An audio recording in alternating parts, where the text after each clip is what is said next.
We all know that sound of a massive pothole you just couldn't avoid. When your whole car rattles and you're not quite sure if you need a chiropractor, a whole new set of tires, or just to drop an F-bomb.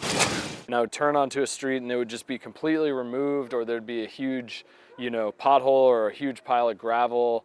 And I just found myself literally saying, look at this street. Look at this street. Many have said it out loud driving through New Orleans, and more than 91,000 can commiserate with the Instagram account with a name we will have to blur for this segment. 1,473. That's a lot of posts.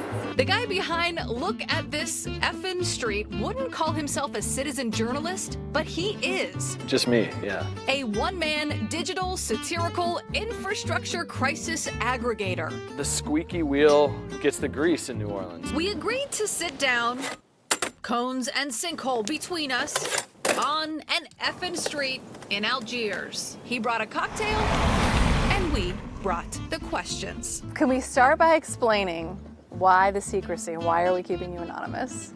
Yeah, so part of it is that I just think it's more effective for the account that way. I think that if it was like a single personality, it's a little less interesting, it's a little less dynamic, and then also it's just fun. Like we get to do these fun interviews where I'm sitting directly behind a cone, and it gives like a pothole Batman vibe. Pothole Batman has found a loyal audience for the most egregious examples of crumbling New Orleans infrastructure.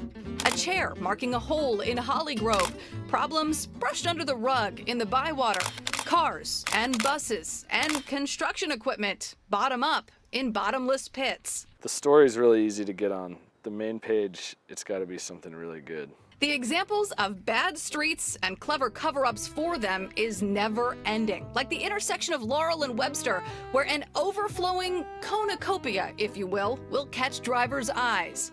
It started with people planting flowers there, and then people now for the fall season have put gourds. Somebody put solar little lights. The Look at This Effin' Street account started in November of 2019 with this post, a giant hole in the road in Algiers. Almost immediately, it struck a nerve with the suits at City Hall. I was originally just trying to get Sewerage and Water Board to block me.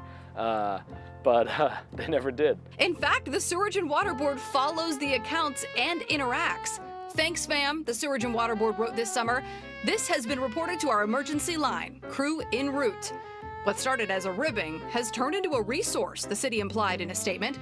Quote, DPW and Parks and Parkways has a great relationship with this account. They will tag them in an issue they know pertains to us, and we will respond if we see an issue that demands our attention.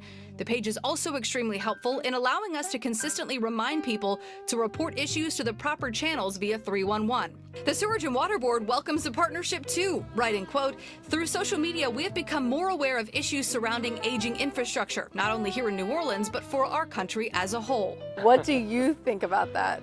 Yeah, I mean, honestly, I got a little warm, fuzzy feeling. That was cool to see. It's a funny thing to be known for posting pictures of potholes on Instagram. Look at This Effin' Street has a local cult following, with many people dressing up as the account for Halloween. And followers send in between 50 and 100 submissions per day in hopes of being posted to the feed. One of them, Shannon Walsh Sanders, is the sinkhole steward of this 3-year-old sinkhole on Eaton Street in Algiers. So it was a rabbit. Then after the rabbit, forget. Let's see. She dresses up the hole for the season, partly to entertain the neighborhood and partly so no one drives right into it.